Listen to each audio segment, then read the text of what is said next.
Значит, мы готовимся к юбилею, к столетию комсомола. Дальше проводим фестиваль в честь 95-летия Прасковьи Ивановны Чисталевой. Вот Прасковья Ивановна Чисталева была учительницей моей учительницы. Моя учительница в 10 классе, когда проводила беседу с нами «Ваша будущая профессия», сделала такой анонс.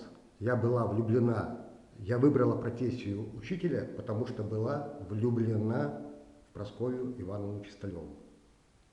Прошло 25 лет, все уж отошли, а я встретил Прасковью Ивановну Чисталеву. И общаясь с ней, когда я ей объяснил, к чему, зачем, почему, она была учительницей у Сергея Ивановича Худяева. Тоже он ваш предшественник. Да. Сергей Иванович Худяев тоже был математиком. И моя мама тоже была математиком. Но про свою маму мне как-то неудобно рассказывать, хотя для меня это самый любимый человек, но получается, вот что это за чувство, любовь, которая в итоге движет, это как ЭДС, это движущая сила, движет нами по выбору того или иного профессионального пути.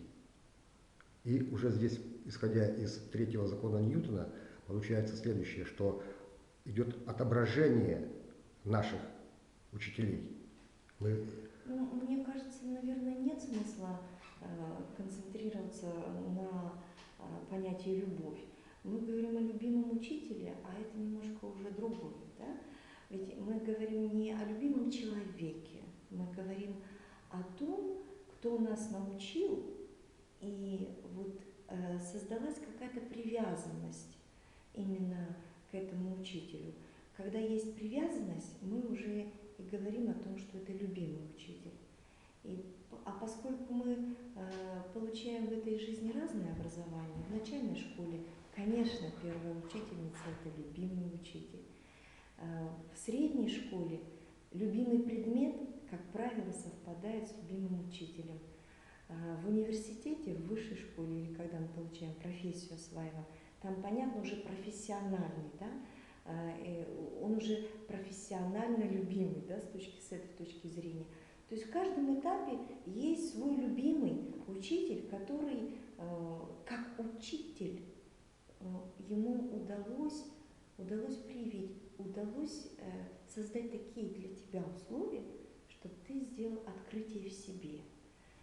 Ты почувствовал себя могучим человеком, могучим от слова «могу».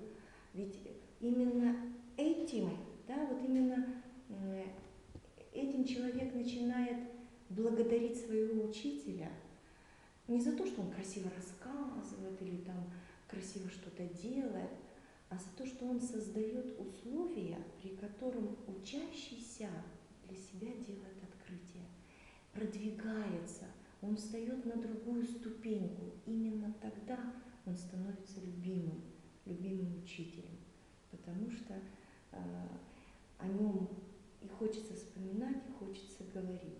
И в каждом периоде у меня есть свой любимый учитель. Ну вот в школе это, конечно, любимая учительница математики Галина Александровна Дементьева, которая для меня сделала открытие, во мне сделала открытие. Она помогла мне осознать, что я люблю математику, что именно здесь у меня получится.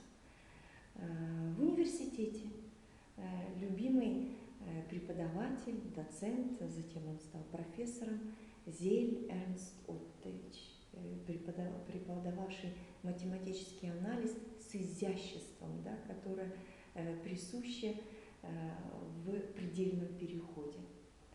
Ну и, конечно, мой научный руководитель – это моя любимая учительница. Мы ее называли учителем в клубе, поскольку она сама по себе учитель, она готовила будущих учителей и, кроме того, руководила аспирантами, которые будут учителями.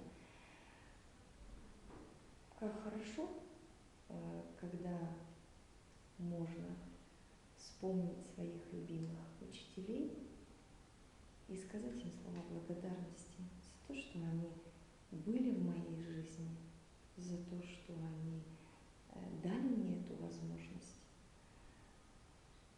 полюбить математику, полюбить профессию учителя. Спасибо.